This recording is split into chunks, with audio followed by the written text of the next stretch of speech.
Երեխաներն ունեն կրթություն ստանալու իրավունք։ Տարրական կրթությունն անվճար և պարտադիր է բոլոր երեխաների համար։ Կառավարությունը պատասխանատու է ապահովել հանրակրթության հասանելիությունը բոլոր երեխաների համար, հարմարեցնելով ուսուցումը երեխայի ունակություններին։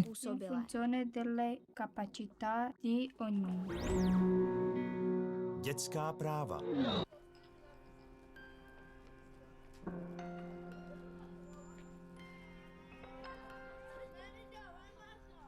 Անունս Պամելա է, ես 14 տարեկան եմ, 10-րդ դասարանցի եմ։ Pamela.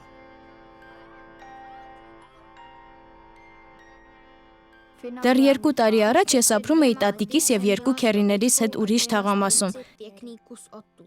Ես շատ երջանիկ էի։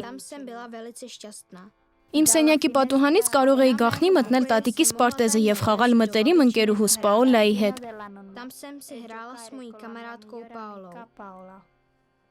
Մենք ապրում էինք դպրոցին բավականին մոտ, ուր ոտքով էինք գնում։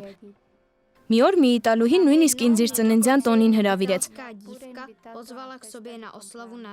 Կարգին ուրախացանք։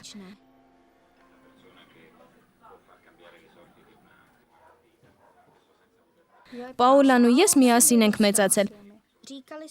Մենք իրար պատմում էինք ամեն բան։ Իսկապես ամեն ինչ։ Հիմա նրան այլևս չեմ տեսնում, որովհետև խորհուրդը մեզ հեռացրել է այդտեղից։ Նրանք չեն ցանկանում, որ այնտեղ գնչուներ ապրեն։ Նրանք բուլդոզերով քանդեցին ճամբարը, այդ թվում և մեր կացարանը։ Նրանք մեզ գցել են մի այլ ճամբար, աշխարհից այրին։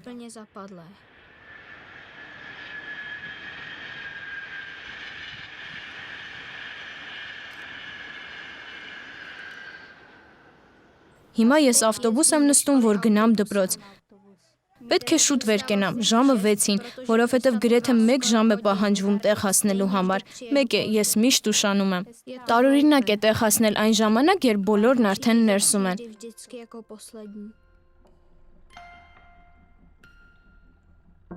Ես չեմ սիրում մաթեմատիկան։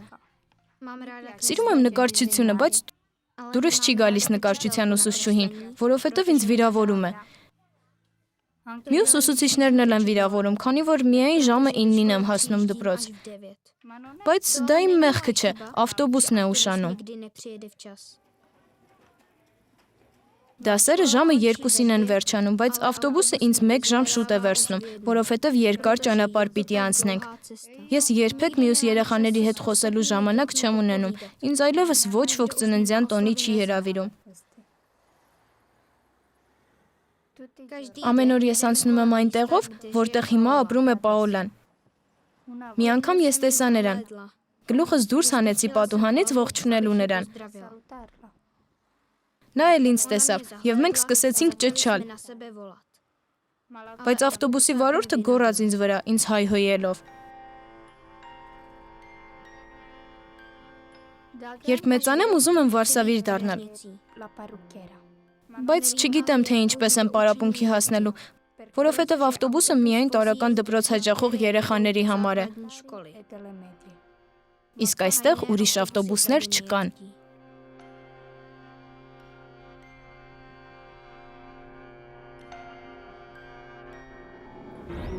České znění pro organizaci Člověk v tísni vyrobilo studio Soundsquare.